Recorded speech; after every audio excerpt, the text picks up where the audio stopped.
नमस्कार दोस्तों, मैं मनोज रांगेरा आप सभी का डागुर्स लर्निंग ऐप में हार्दिक स्वागत, हार्दिक अभिनंदन करता हूं। दोस्तों, जैसा कि हम लास्ट क्लास में पढ़ रहे थे, हमने पृथ्वी के परिचय के बारे में पढ़ना स्टार्ट किया था, जिसके अंतर्गत हमने पृथ्वी की उत्पत्ति के संदर्भ में बातें की थी। आज उससे आगे की चर्चा करते हैं। दोस्तों, अगर हम बात करना चाहें कि हमने देखा था कि जो हमारे सामने पेंजिया हुआ करती थी, हमारे सामने जो पेंजिया थी, उस पेंजिया के द्वारा आपके महाद्वीपों का निर्माण हुआ और हमने पाया था कि जो पैंथालासा था, पैंथालासा, उस पैंथालासा से आपके महासागर की उत्पत्ति होती है।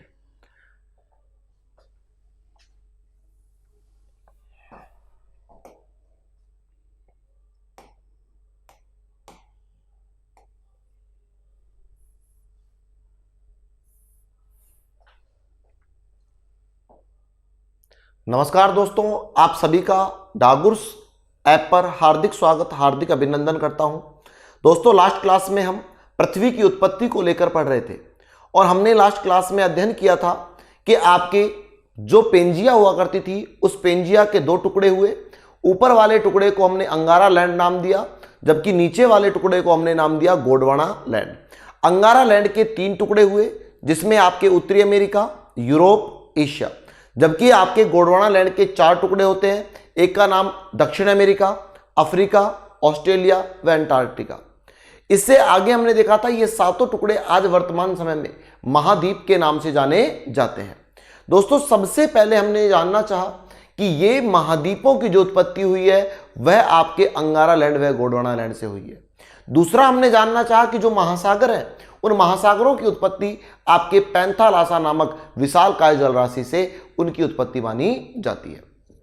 दोस्तों, इससे और आगे बढ़ते हैं। अब हम जानना चाहेंगे आपके पृथ्वी के बारे में थोड़ी सी परिचय की बात, कि पृथ्वी का परिचय, क्योंकि लास्ट क्लास में हम देख चुके हैं कि आपके पृथ्वी की उत्पत्ति किस प्रकार होती है और वो क्रम हमने पूरा समझ लिया था। अब पृथ्वी के परिचय को लेकर मित्रों बात की जाए तो सबसे पहला वह प्रारंभिक क्वेश्चन जो दोस्तों आता है, वह प्रारंभिक जो क्वेश्चन मिलता है, वो क्वेश्चन ये मिलता है कि सपोज कीजिए ये आपकी पृथ्वी, ये है मित्रों आपकी पृथ्वी। और अगर हम बात करना चाहें इस पृथ्वी को लेकर, तो इस पृथ्वी के बारे में पहला क्वेश्चन जो आता है वो क्वेश्चन ये आता है कि हमसे पूछा जाता है कि सबसे पहले आप हमें ये बताइएगा कि ये जो हमारी पृथ्वी है दोस्तों, इसका पृथ्वी का क्षेत्रफल कितना है। तो हमें पढ़ने को मिलता है कि पृथ्वी का जो क्षेत्रफल है वह आपके देखने को मिलता है 51 करोड़ वर्ग किलोमीटर। आपके पृथ्वी का क्षेत्रफल देखने को मिलता है। आपके ये डाटा अक्सर आपको देखने को मिलता है 51 करोड़ वर्ग किलोमीटर। जबकि इसको और डीप देखना चाहते हैं आप, तो इसका जो क्षेत्रफल आपको देखने को मिलता है वह मिलता है 50.95 करोड़ वर्ग किलोमीटर में इसका क्षेत्रफल देखने को मिलता है। तो पहला क्वेश्चन हुआ पृथ्वी के लेकर कि पृथ्वी का क्षेत्रफल। दूसरा क्वेश्चन आता है कि इस पृथ्वी के बाह्य सरफेस को जब हम देखते हैं तो इस पर हमें 2 अवस्थाएं देखने को मिलती है मित्रों, और दोनों अवस्थाओं को लेकर बात करें तो या तो मिलता है जल और या मित्रों मिलता है आपके स्थल। या तो मिलता है जल या आपको देखने को मिलता है स्थल। अगर हम बात करें नेक्स्ट,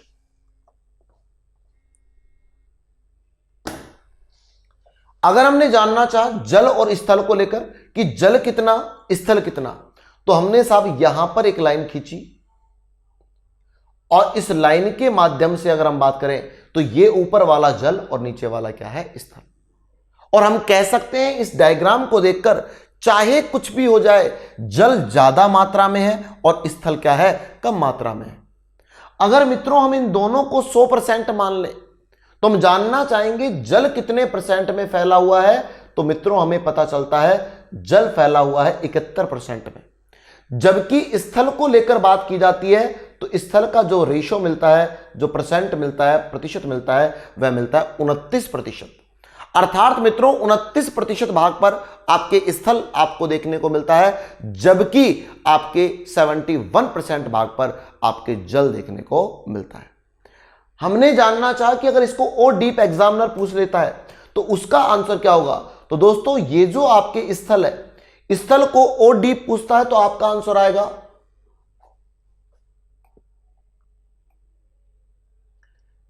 इसका तो आता है 70.8% भाग पर तो जल, जबकि मित्रों आपके 29.2% भाग पर आपके क्या देखने को मिलता है, स्थल देखने को मिलता है।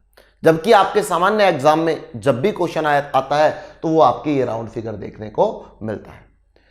अब यहां तक कि 3 क्वेश्चन तो एग्जाम में आ चुके हैं जो आपने अक्सर देखे होंगे कि आपके पृथ्वी का क्षेत्रफल पूछ सकता है, पृथ्वी का जल पूछा गया है और पृथ्वी पर स्थल का परसेंट पूछा गया है। लेकिन अगर भविष्य को लेकर चलें तो भविष्य में अगर एग्जामिनर क्वेश्चन को और टफ बनाना चाहेगा तो दोस्तों वो इस क्वेश्चन को टफ बनाएगा तो वो क्या करेगा, आपसे इस क्वेश्चन का लेवल और बढ़ा देगा। और वो क्वेश्चन का लेवल बढ़ाएगा तो ये कहेगा कि आप हमें केवल ये बताइए कि पृथ्वी पर जो जल फैला हुआ है वह आपके कितने क्षेत्रफल में फैला हुआ है। तो जल का जो क्षेत्रफल मिलता है आपको दोस्तों,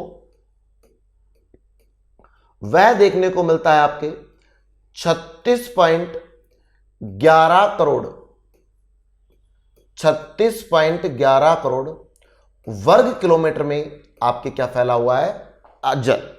जबकि स्थल को लेकर बात करते हैं दोस्तों तो जल स्थल का जो क्षेत्रफल है वह आपको देखने को मिलता है 14.89 करोड़ वर्ग किलोमीटर में आपके क्या फैला हुआ है, आपके स्थल फैला हुआ है। तो आप इन दोनों डाटा को जब जोड़ते हैं तो दोनों डाटा को जोड़ने पर आपके आंसर क्या आता है, पृथ्वी का कुल क्षेत्रफल आ जाता है 51 करोड़ वर्ग किलोमीटर। तो ये आपको 4-5 क्वेश्चन जो बनते हैं ये तो आपको लर्न रखने पड़ेंगे दोस्तों। पहला पृथ्वी का क्षेत्रफल, दूसरा जल और स्थल का रेशो, तीसरा जल का क्षेत्रफल और चौथे नंबर पर स्थल का क्षेत्रफल। इससे जरा और आगे बढ़ते हैं। दूसरा हमें क्वेश्चन जो पढ़ने को मिलता है वो अगर हम क्वेश्चन जानना चाहें तो दूसरा क्वेश्चन आपको देखने को मिलता है कि दूसरा क्वेश्चन हमसे पूछा जाता है कि आप हमें यह बताइएगा पृथ्वी की अगर हम जानना चाहें आयु, कि साहब पृथ्वी की आयु आपके कितनी बताई जाती है। तो मित्रों पृथ्वी की जो आयु बताई जाती है वह बताई जाती है आपके 4.6 अरब वर्ष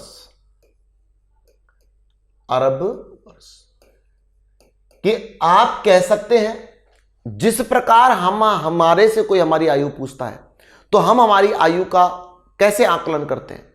हम हमारी आयु का आकलन करते हैं कि जिस दिन हमारा जन्म हुआ उस दिन से लेकर आज तक की जो अवधि है वह हमारी आयु कहलाती है। ठीक उसी प्रकार दोस्तों अगर पृथ्वी की आप आयु जानना चाहते हैं तो पृथ्वी की आयु कैसे बताई जाएगी कि जिस दिन पृथ्वी सूर्य से अलग हुई दोस्तों उस दिन उस पृथ्वी का क्या हो गया, जन्म। उस दिन से लेकर आज तक की जो अवधि है उसके बारे में हमारे भूगोलवेताओं के द्वारा या आपके वैज्ञानिकों के द्वारा यह बताया जाता है कि पृथ्वी की आयु कितनी है, 4.6 अरब वर्ष पृथ्वी की आयु बताई जाती है। जबकि आप साइंस की छोटी किताबों में एग्जाम उसमें देखेंगे तो आपको ये कई जगह 4.5 अरब वर्ष भी देखने को मिल जाती है। जबकि ज्योग्राफी के अंतर्गत हम इसका अध्ययन करते हैं पृथ्वी की आयु का, तो पृथ्वी की आयु बताई जाती है 4.6 अरब वर्ष। दूसरा क्वेश्चन आता है मित्रों कि अगर हम बात करना चाहें पृथ्वी के संदर्भ में कि पृथ्वी का औसत तापमान हम जानना चाहते हैं। और मित्रों पृथ्वी का जो औसत तापमान है इसको लेकर हम बात करें तो पृथ्वी का जो औसत तापमान बताया जाता है आज वर्तमान के अकॉर्डिंग ये बताया जाता है 10 डिग्री सेल्सियस। जबकि आप लगभग 20 साल 25 साल पहले का अगर डाटा देखेंगे तो आपको वो देखने को मिलेगा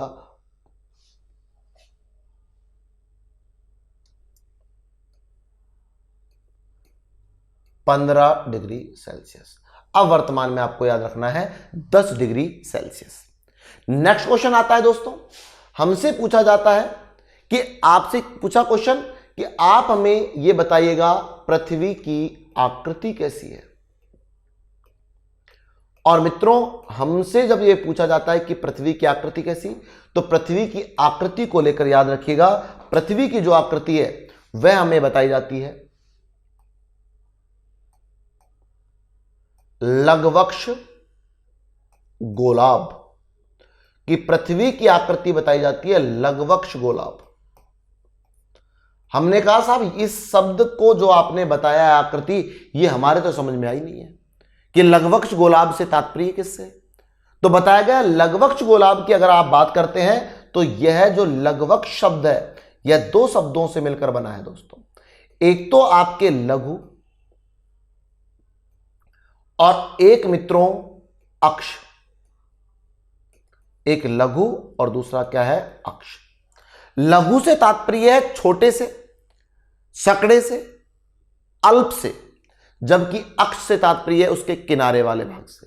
और गोलाभ के लेकर बात करते तो गोलाभ का मतलब है गोले की लगभग आकृति, लेकिन गोल नहीं, कि लगभग गोलाकार लेकिन पूर्णतः गोल नहीं। अगर हम बात करें कि साहब हमें तो ये समझ में नहीं आया, आप तो हमें केवल ये बताओ कि आकृति है तो आकृति बनाकर ही समझा दीजिए कैसी आकृति। तो दोस्तों हम देखना चाहेंगे कि पृथ्वी की जो आकृति है वो लघुवक्ष गोलाभ है, वो किस प्रकार है। तो देखिएगा, देखो साहब ये है कोई भी गोला, और आप अगर जानना चाहें पृथ्वी की आकृति को लेकर तो पृथ्वी की जो आकृति बताई जाती है वह आकृति बताई जाती है कि गोले का ये जो किनारे वाले भाग है ये इसके अक्ष के भाग हैं, ये नॉर्थ पोल और मित्रों ये साउथ पोल। और अब वो कहता है कि अक्ष क्या होने चाहिए, लघु होने चाहिए। लघु का मतलब छोटे होने चाहिए, चपटे होने चाहिए, दबे होने चाहिए, धसे होने चाहिए। अर्थात यहां से पृथ्वी कैसी होनी चाहिए, चपटी होनी चाहिए सब। और ये जो आकृति बनकर आएगी ये आकृति आपके रिप्रेजेंट किसको करेगी, पृथ्वी की आकृति को रिप्रेजेंट करेगी। इसी डायग्राम को मैं यहां पर बनाता हूं तो आप देखिएगा।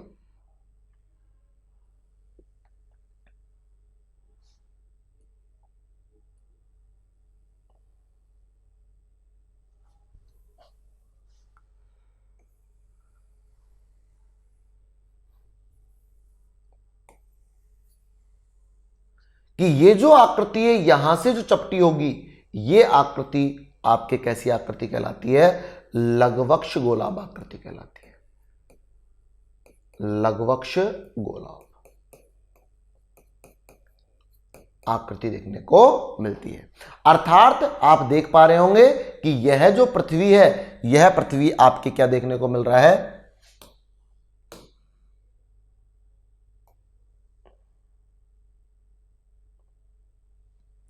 आपको इस स्थिति में देखने को मिलती है कि ये आकृति अगर इसको चपटा कर दिया जाए, थोड़ा सा दबा दिया जाए, थोड़ा सा दसा दिया जाए तो ये आकृति आपके लघुवक्ष गोलाभ आकृति कहलाती है। आपके दूसरा पता चला कि साहब इसी आकृति को एक और नाम से भी जाना जाता है। इसी को आपके आकृति को कहा जाता है कि पृथ्वी की जो आकृति है वह कैसी बताई जाती है, जियोड आकृति बताई जाती है।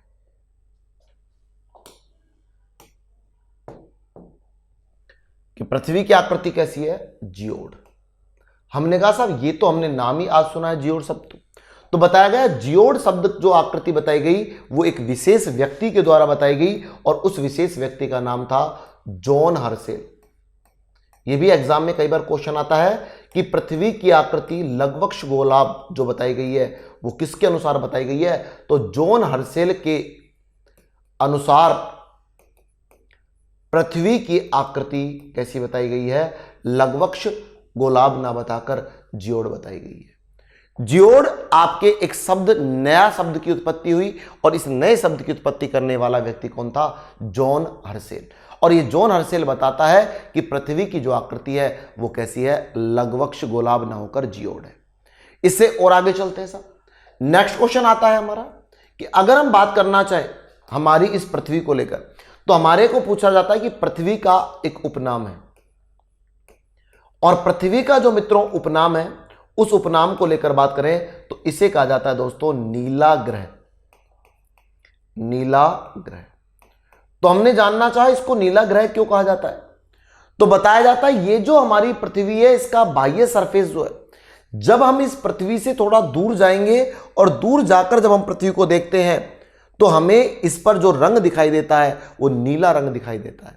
क्यों दिखाई देता है जरा देखिएगा कि ये जो आपके 71% जल है, यह जल है महासागरीय जल, और मित्रों ये महासागरीय जल की गहराई अत्यधिक होने के कारण यह हमें नीले रंग का दिखाई देता है। इसके अंदर प्रकीर्ण की क्रिया होती है और उस प्रकीर्ण की क्रिया के कारण इसका रंग कैसा दिखाई देता है, नीला। जबकि ये जो स्थल है, इस स्थल पर अगर वनस्पति उगी हुई होगी तो वह हमें हरे रंग का दिखाई देगा। अगर मरुस्थलीय भाग होगा इसी स्थल पर तो वो हमें पीला भूरा दिखाई देगा। अगर पर्वतीय भाग होगा तो पर्वतीय भाग हमें काले रंग का दिखाई देगा। अगर बर्फीला प्रदेश होगा, बर्फ से ढका हुआ प्रदेश होगा, तो वो हमें सफेद रंग का दिखाई देगा।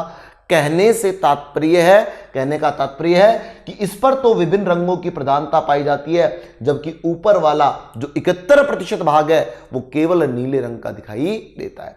और जब इस पृथ्वी से दूर जाकर हम पृथ्वी को देखते हैं दोस्तों, तो वो पृथ्वी हमें नीले रंग के रूप में दिखाई देती है। इसलिए पृथ्वी का एक उपनाम मिला और इसे आपके नीला ग्रह नाम दिया गया। इससे और आगे बढ़ते हैं दोस्तों। तो हमने देखा, इससे और आगे बढ़े तो एक क्वेश्चन और आता है, पृथ्वी का एक उपग्रह है जो कह सकते हैं आप पृथ्वी के चारों ओर क्या लगाता है, चक्कर लगाता है। तो पृथ्वी के चारों ओर चक्कर लगाने वाला जो पृथ्वी का उपग्रह है, उस उपग्रह का नाम है चंद्रमा। और आगे बढ़ते हैं, एक क्वेश्चन और आता है कि पृथ्वी पर हम जानना चाहें कुल महाद्वीप, तो वो आप जानते हो कुल महाद्वीपों की संख्या कितनी है, 7। और अगर हम बात करें कुल महासागर, तो मित्रों महासागरों की जो संख्या देखने को मिलती है वह देखने को मिलती है 4, कि आपके 4 मुख्य महासागर, जबकि कई जगह आपको कितने मिल जाएंगे, 5 भी, लेकिन आपका आंसर क्या होना चाहिए, 4। ये आपके नॉर्मल बातें हैं जो आपको पृथ्वी के परिचय के संदर्भ में लर्न रखनी है, क्योंकि आगे चलकर इनकी आवश्यकता पड़ेगी और ये आपके आगे काम आने वाली है।